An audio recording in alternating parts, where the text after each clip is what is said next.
Elections లో మొట్టమొదటి నుండి తెలుగుదేశం పార్టీని నమ్ముకుని ప్రతిపక్షంలో ఉండి పోరాటాలు చేసిన వాళ్ళని పక్కన పెట్టి ఒక రాజమాతను, ఒక నడమంత్రపు సిరిని తీసుకొచ్చి తెలుగుదేశం పార్టీ ప్రశాంత్ రెడ్డి అనే ఆమెను ఇక్కడ తెలుగుదేశం పార్టీ అభ్యర్థిగా ప్రకటించారు.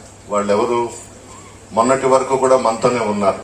జగన్మోహన్ రెడ్డి గారు బహిరంగ సభల్లో కూడా నా ఎస్సీ, నా ఎస్టీ, నా బీసీ, నా ముస్లిం మైనారిటీ సోదరులని పదే పదే చెప్తాడు.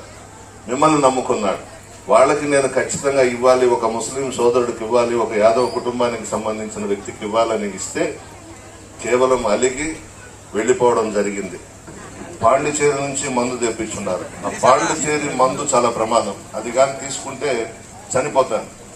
గత ఎన్నికల్లో 2019లో ఆ చీప్ లిక్కర్ తెచ్చి పంచిన దానివల్ల ఒక 4-5 మన నెల్లూరు జిల్లాలో చనిపోయినారు. మహిళలందరూ కూడా జాగ్రత్తగా ఉండండి, ఒప్పుకోబాకండి. ఎవరైనా అలవాటు ఉన్న వాళ్ళ భర్తలు ఎవరైనా ఉంటే మాత్రం వాళ్ళు ఇచ్చేది మాత్రం తాగొద్దని చెప్పండి. ఆరోగ్యాలు చెడిపోతాయి. పాండిచేరి లిక్కర్ అంటేనే చాలా ప్రమాదమైంది. మీ జాగ్రత్తగా మీరు దీంట్లో మాత్రం ఉండండి. మిమ్మల్ని నమ్ముకున్నాం, మీలో ఒకటిగా ఉన్నాం. నేను ఎమ్మెల్యేగా పోటీ చేస్తున్నాను, విజయసాయి రెడ్డి గారు ఎంపీగా చేస్తున్నారు. మా ఇద్దరిని ఆశీర్వదించి ఒక్కొక్కరికి 2 ఓట్లు ఇస్తారు.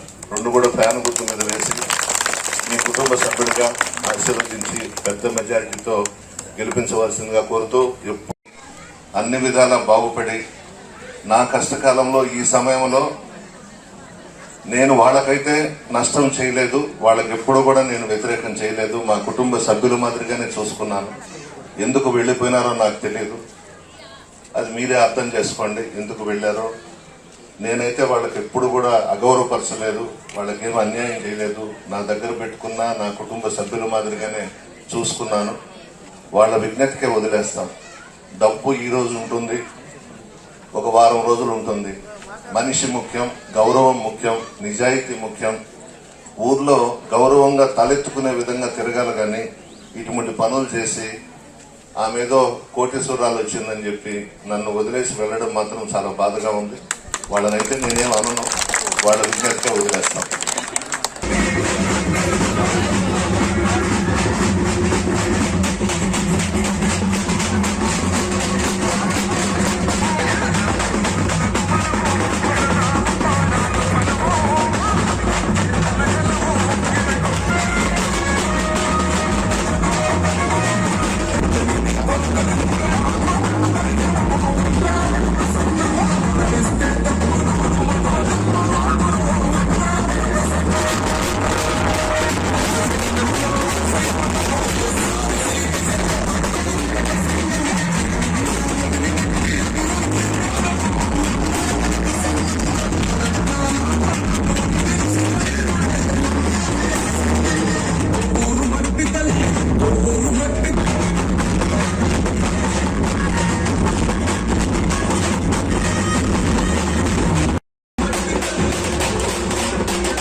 Vai!